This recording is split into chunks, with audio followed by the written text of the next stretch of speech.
So we're at the interview now, okay? Okay. How do we avoid what I'm going to kind of synthesize and call the 3 O's here? This person is overqualified, they're overpaid, or they're over the hill. So how do we navigate that moment where we've gone so far, we've done such great work to get there, we don't want to blow it. What can you share with us that will help us get through those 3 O's? Well, first of all, in this day and age, a few years ago, they would have never asked those questions. I mean, they would not have said that, because they've learned since then that they're going to get sued.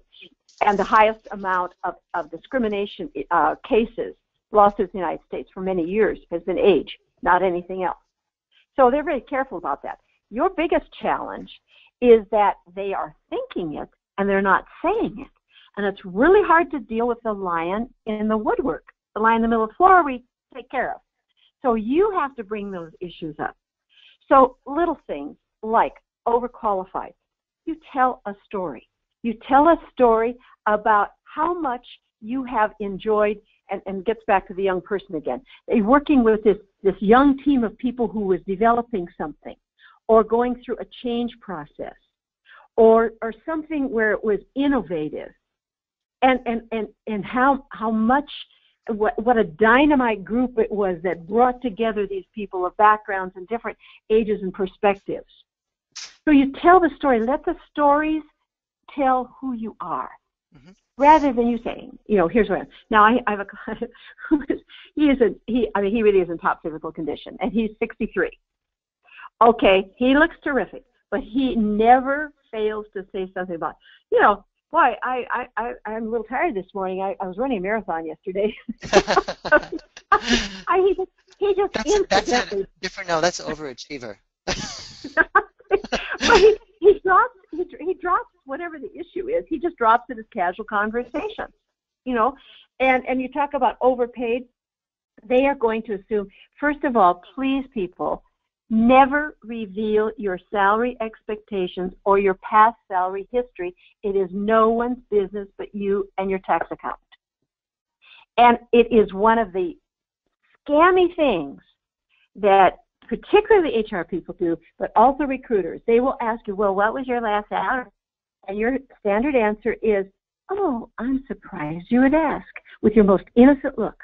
And you say, that was considered proprietary information at my last company, and I would never betray their confidentiality.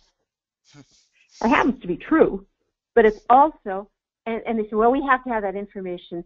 And you say, well, my ethics would be that I just wouldn't do that to my last company. So, chew on that for a while. The point is that you don't have to reveal these things. What are your salary expectations? Well, I think, at this stage, let's talk more about the challenges of the position and what I can do to be helpful to your company and how we can move whatever we've talked about at this point, how I can help you to move this company forward in these areas. And just don't go down that road. And then they say, well, would you consider something in the XYZ amount? And you would say something that I would always be happy to consider your range. What is your range? And if they give you that nonsense about that hasn't been determined, it depends on the person, that's a bunch of nonsense. It's in the budget. I have to interrupt. We are getting pushback from our listeners who've been there and say, recruiters want to know, or the application demands it, or the employers won't even talk to you unless you tell them. So how do you get over that one? Okay, first of all, if it's on an application, you have to make the decision whether you're going to put it in or not. Okay. So you are absolutely right. You may not be considered, but I would also say to you, you have to create the demand for you. At this age, you are not very likely to get a position that is where you apply by application and you go through all that process.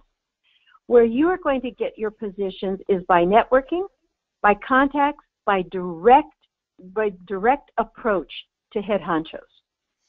And so you create a demand for you, and then we can always talk about little tacky things like compensation. But you don't start, first of all, to get a position through HR recruiters or through headhunters, particularly HR, is not likely at your age. It can happen, but it's not likely. But to get them through recruiters are going to be interested in you if you have some sort of history of having solved whatever the issue is. But remember, recruiters and headhunters are box people. And their whole goal is to fill the box and not have anybody slop over the edges. You slop over the edges because you don't fit nicely in boxes. You have much more breadth and depth, much more that you're bringing to the table. It doesn't fit the exact criteria. And headhunters and HR people, particularly HR people, are not risk takers. So you're absolutely right. If you want to play the game of I'm applying for this and I'm doing for this, you're going to spend an awful lot of time. It's probably, it's like the guy having a 1,400 database.